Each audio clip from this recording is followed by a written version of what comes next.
손배꼽 인사. 안녕하세요. 안녕하세요. 위클리의 문희정입니다. 이학범입니다. 최근에 방송인 김희철 씨가 한 프로그램에서 초보 반려인들에게는 절대로 유기동물을 추천하지 않는다. 전문가가 그렇게 얘기를 했다라는 식의 발언을 해서 이게 한참 논란이 됐어요. 맞습니다. 그렇게 얘기하셨더라고요. 유기견을 키운다는 게 진짜 대단한 것 같다. 전문가들이 말하길 초보 애견인들에게는 추천하지 않는다. 절대로. 이렇게 발언을 했더니 네. 동물권 행동 카라에서 마치 유기동물을 반려하기 어려운 동물로 오해를 일으키는 발언을 했다라고 해서 지적을 했고요. 네. 제작진은 주의하겠다고 사과를 하기는 했습니다. 김희철 씨 생각이 저는 어쩌면은 대부분의 사람들이 이렇게 생각하고 있지 않을까라는 생각이 들더라고요. 맞아요. 사실 김희철 씨가 아기를 가지고 이런 얘기를 했다고 생각하진 않아요. 말을 했다는 전문가분들이 이제 오히려 지적을 당해야 될 것 같긴 한데 네.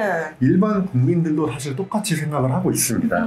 2019년에 검역본부가 발표한 동물보호 국민의식조사 자료를 보면은 유기동물을 입양할 의향이 있냐고 물었을 때 있다고 대답한 비율보다 이제 없다고 대답한 비율이 훨씬 높았고요. 왜 입양하지 않을 건가요? 라고 했을 때 1위가 질병, 행동 문제가 있을 것 같아서가 43.1%, 2위가 연령이 높아서 16.9%가 나왔기 때문에 김희철 씨의 그 생각이 대부분 국민들의 생각과 비슷하다고 보시면 될 것 같습니다.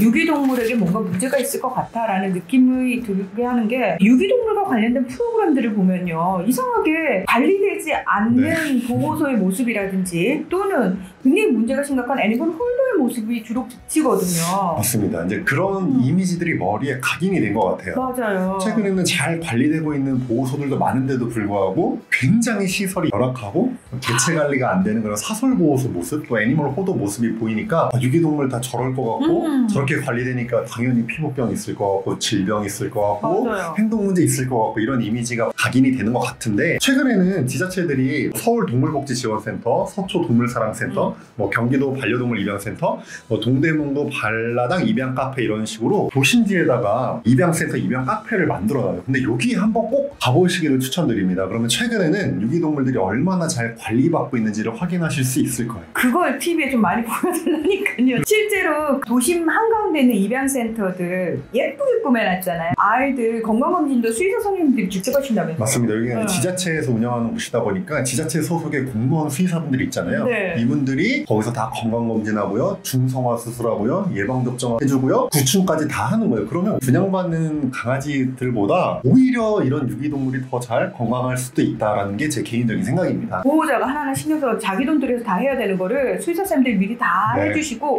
멀쩡합니다 이러고 이제 저희한테 주시는 거잖아요. 맞습니다. 네. 예. 건강 문제는 아예 선생님들이 딱 보증을 해줘요. 근데 이제 또 하나 오해가 그래도 행동 측면에서 문제가 있지 않을까요? 그런 오해들이 있는데 이제 재미난 논문을 제가 몇 가지 소개를 해드릴 겁니다. 유기동물 출신들이 이제 행동 문제가 있을 거라고 우리가 생각을 하는데 네. 강아지 공장 출신 강아지들이 오히려 행동 문제가 많다는 그런 연구들이 몇 가지가 있어요. 참 이 동물도 네. 어디 출신을 나누는 게 좀 우습습니다만 네. 이게 현실이니까요. 맞습니다. 예. 그 미국 동물복지 전문의이면서 베스트 프렌즈라고 하는 단체를 운영하고 있는 프랭클린 맥밀란 수의사님이 계세요. 네. 제가 이분 강의를 해외 학교에서 직접 들었거든요. 이분이 강아지 공장을 거쳐서 펫숍에서 판매된 개들과 전문 브리더들이 분양한 개들의 행동 문제를 비교한 거예요. 그랬더니 모든 행동 문제가 이 강아지 공장 출신들이 많았다. 사람에 대한 공격성, 다른 개에 대한 공격성, 분리불안, 화장실 실수, 애정 결핍 등이 다 높았는데 특히 보호자, 가족들에 대한 공격성을 보일 확률이 이제 3배 정도 높았거든요. 이분 논문 말고 다른 논문들도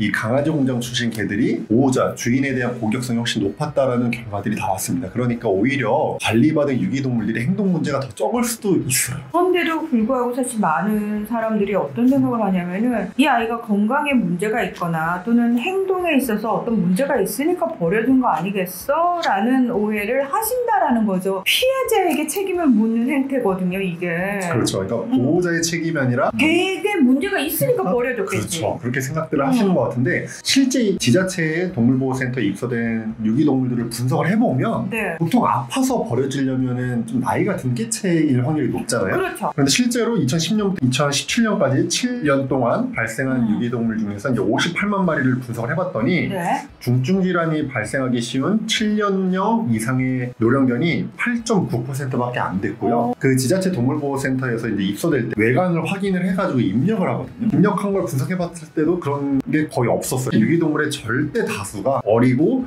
건강한 개체들이라는 게 이미 확인이 됐습니다. 너무 가슴이 아픈 게 저희가 매년 유기동물이 어느 정도 발생하는지 조사 결과를 위클리벳에서도 짚어드렸는데 최근에 제가 보니까 한 13만 마리 정도가 유기동물이 네. 발생을 하고 있는데 네. 그중에서 절반은 보호소에서 사망을 한다고 그러더라고요. 맞습니다. 2020년 기준으로 13만 401마리가 발생했는데 보호소에서 자연사된 개체가 25.1%, 안락사된 개체가 20.8%였습니다. 사람의 잘못으로 죽어가는 거잖아요, 이 네. 아이들이. 유기동물의 수가 늘어나면 늘어날수록 투입된 세금도 늘어날 수밖에 없어요. 맞습니다. 2020년 기준으로 267.2억이 투입이 됐는데 네. 사실 2019년보다 2020년에 유기동물이 소폭 감소했습니다. 그런데 투입된 세금은 사회적으로도 확실히 문제라고 봐야 될 것 같습니다. 그러니까 아예 처음부터 책임감을 가지고 그 반려동물을 키워야 된다라는 게 일단 사람들에게 주어진 의무 같은 거거든요. 맞습니다. 예. 네. 그러면서 동시에 지금 어쩔 수 없이 발생해 있는 유기동물을 또 사람들이